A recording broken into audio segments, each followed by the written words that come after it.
como quarto adversário da filosofia e um desdobramento do ceticismo, vem o fideísmo. E aqui eu quero que vocês observem que eu não estou fazendo uma crítica às religiões, mas eu estou dizendo que o fideísmo, o excesso de fé, prejudica a capacidade reflexiva do homem, conforme veremos nesta exposição.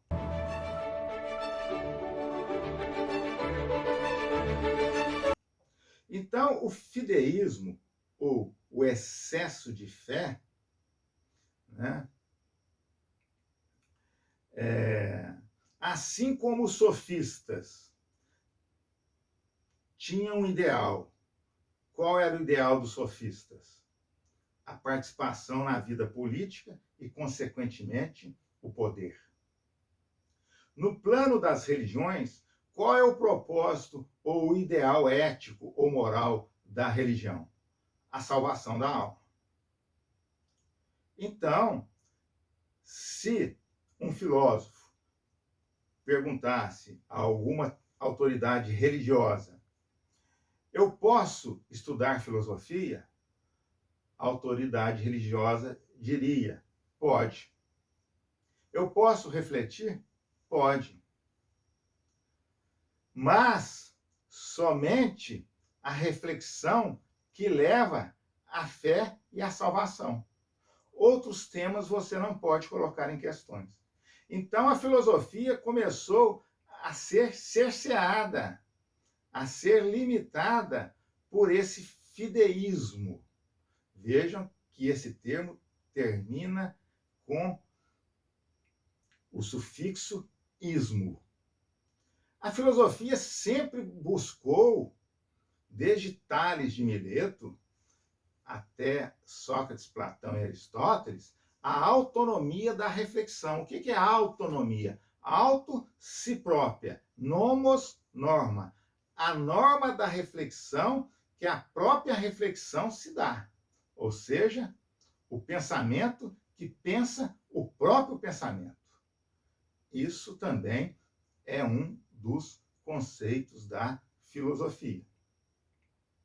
Então, vejam, o fideísmo interdita o propósito da filosofia e diz que a filosofia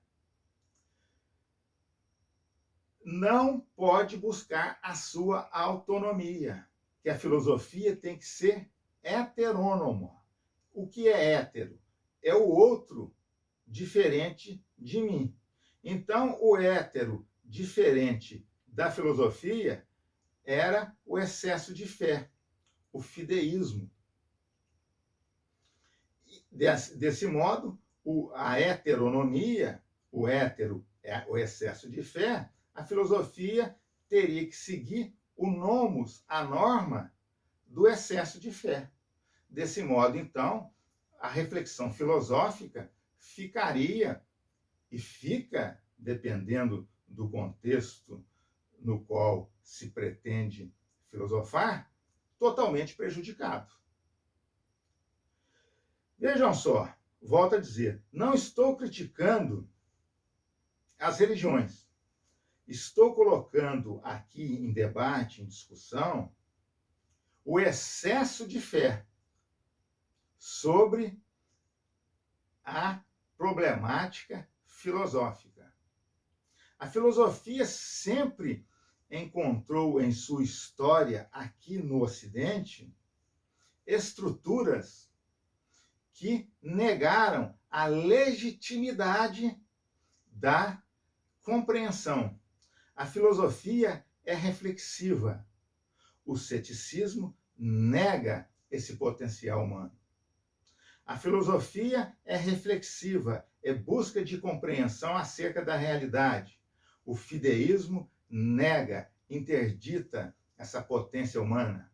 A filosofia é reflexiva, busca a compreensão. Os sofistas não admitiam a busca da verdade e utilizavam uma razão um logos, uma lógica mais rasa para ludibriar a população e obter poder político e conquista de interesses de grupos oligárquicos. E a filosofia é reflexiva, busca algo mais perene, algo mais consistente, mais ontológico. E a mera opinião é transitória, é casual. Então, a filosofia já está enfrentando, neste momento, 4 adversários: a mera opinião, os sofistas, os céticos e, como desdobramento dos céticos, os fideístas. Em quinta posição, aparecendo no cenário do Ocidente como adversária da filosofia, é a ciência.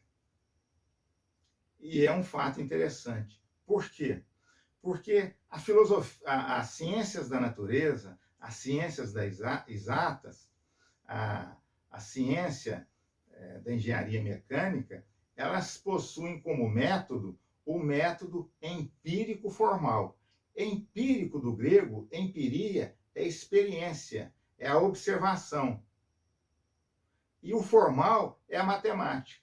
Então, a ciência é o quê?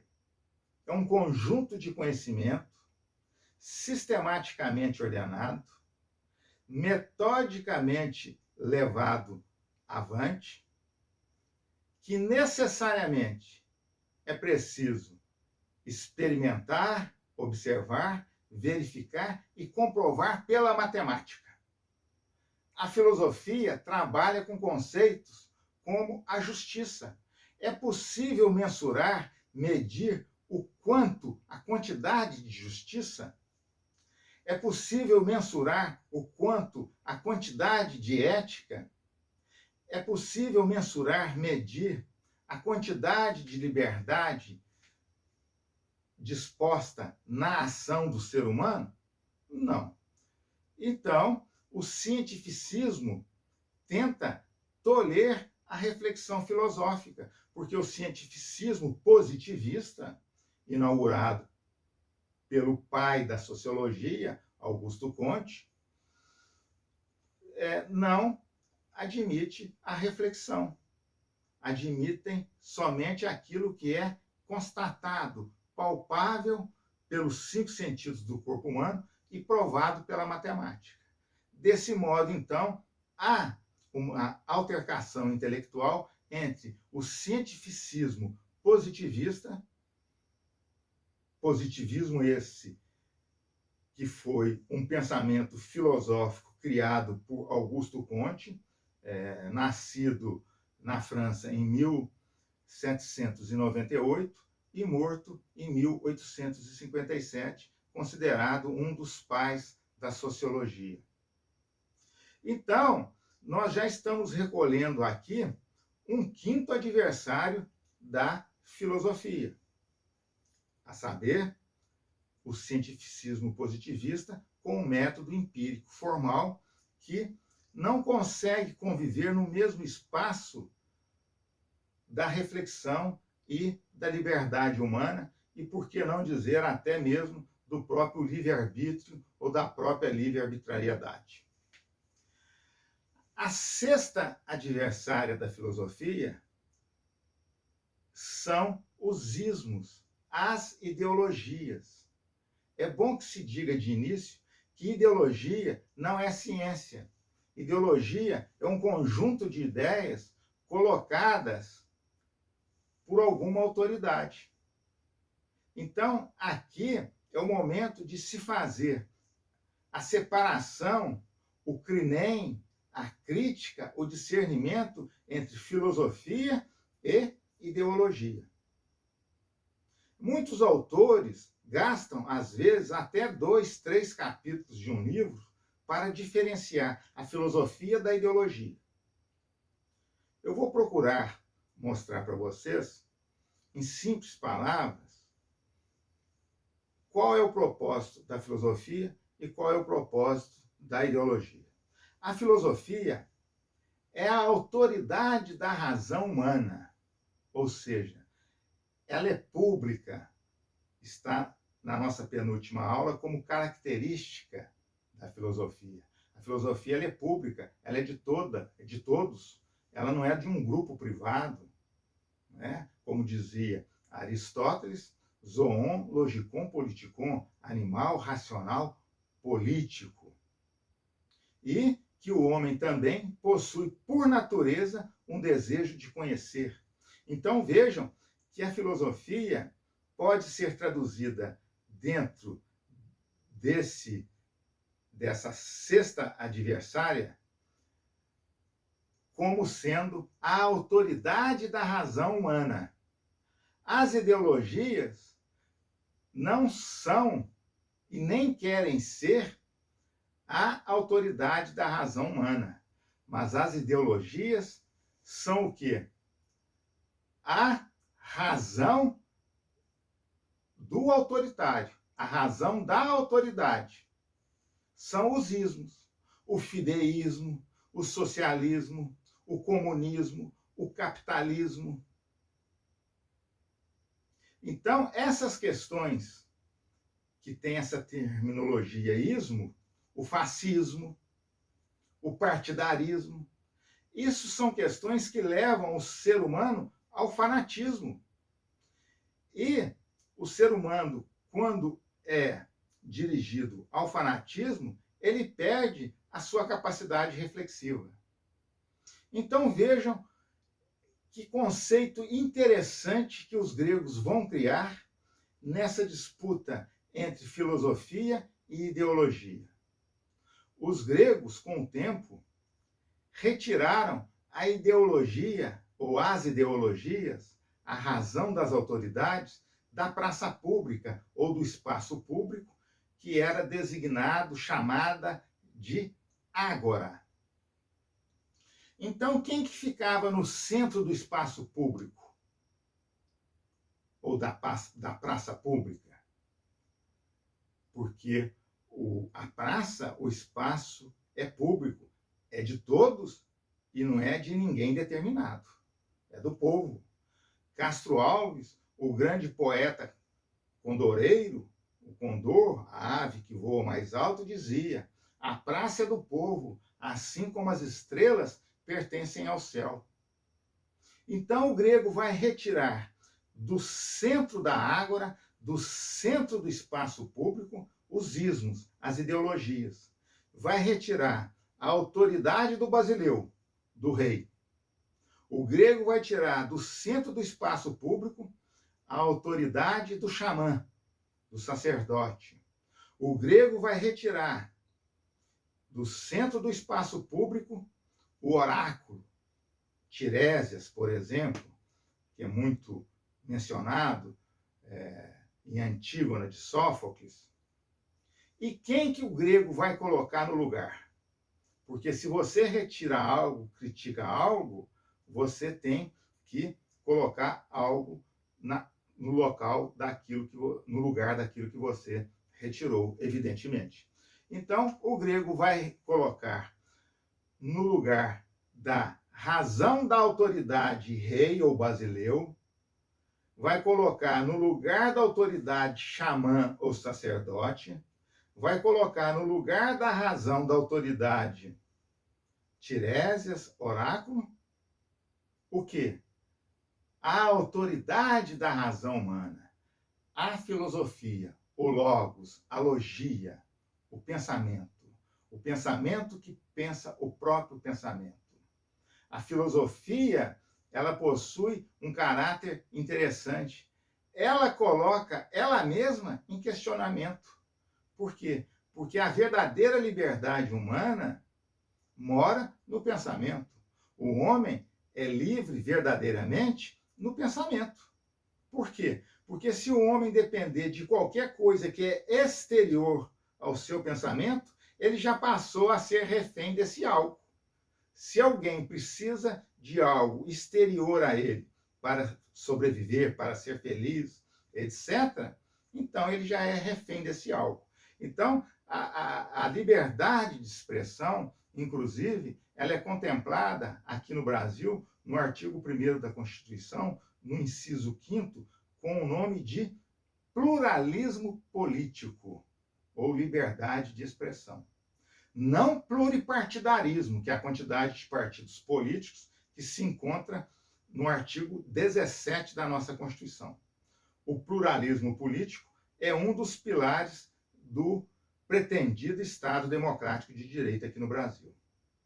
Então, podemos resumir, sintetizar, que a filosofia possui como adversários principais a mera opinião ou achismo, os sofistas, que direcionavam o pensamento para angariar poder político, os céticos, que suspendiam o juízo, não acreditavam na capacidade reflexiva do homem, o fideísmo, que interdita a capacidade reflexiva da filosofia e diz que a filosofia é um mero instrumento para se pensar a salvação e a fé. E há uma encíclica papal na qual o Papa diz o seguinte: como é possível unir Atenas a Jerusalém? João Paulo II, Karol Wojtyła, falecido em 2005, em uma de suas encíclicas, ele faz esse questionamento. É possível unir Atenas a Jerusalém? Evidentemente, aí que ele está se referindo a Atenas num contexto simbólico, porque Atenas era uma cidade intelectualizada, reflexiva. Jerusalém é uma cidade da fé. Então, o Papa fez esse questionamento em uma de suas encíclicas. É possível unir Atenas a Jerusalém? É possível unir intelectos e fides, fé e inteligência? É um grande problema filosófico que nós, seres humanos, precisamos discutir, debater e chegarmos a soluções razoáveis, pacíficas. Então, ao retirar do espaço público as autoridades, o povo grego colocou no lugar o espaço do povo. E povo, em grego, é laico. Laico, adjetivando essa palavra, esse substantivo laico, nós vamos encontrar a palavra laicização, que hoje também é recepcionada, é contemplada na nossa Constituição. A nossa Constituição, o nosso Estado, é laico. Implica dizer, o nosso Estado, a República Federativa do Brasil, a República Federativa do Brasil, que é o nosso nome jurídico e político, que se encontra no artigo 1º da Constituição, diz o seguinte: o Estado brasileiro acolhe todas as religiões, mas não subvenciona, não protege nenhuma delas. Por quê? Porque o Estado é laico, o Estado é do povo. Parágrafo 1º da Constituição, o poder emana do povo, o poder pertence ao povo. Desse modo, então, apresentamos aqui, de forma modesta, os 6 adversários da filosofia. Se vocês gostaram da nossa apresentação, inscrevam-se em nosso canal no YouTube, Gera Mais Saber Filosofia. E, se a aula correspondeu ao pensamento de vocês, se nós conseguimos encontrar eco, ressonância no pensamento de vocês, inscrevam-se em nosso canal, deixem um like, um gostei, façam perguntas, vamos instaurar o debate no canal. Como eu sempre digo, filosofia é logos doando logos. Assim sendo, aqui encerro essa apresentação, deixo a todas as minhas amigas, a todos os meus amigos, as minhas alunas, aos meus alunos, ex-alunas, ex-alunos, o meu forte abraço, muito obrigado.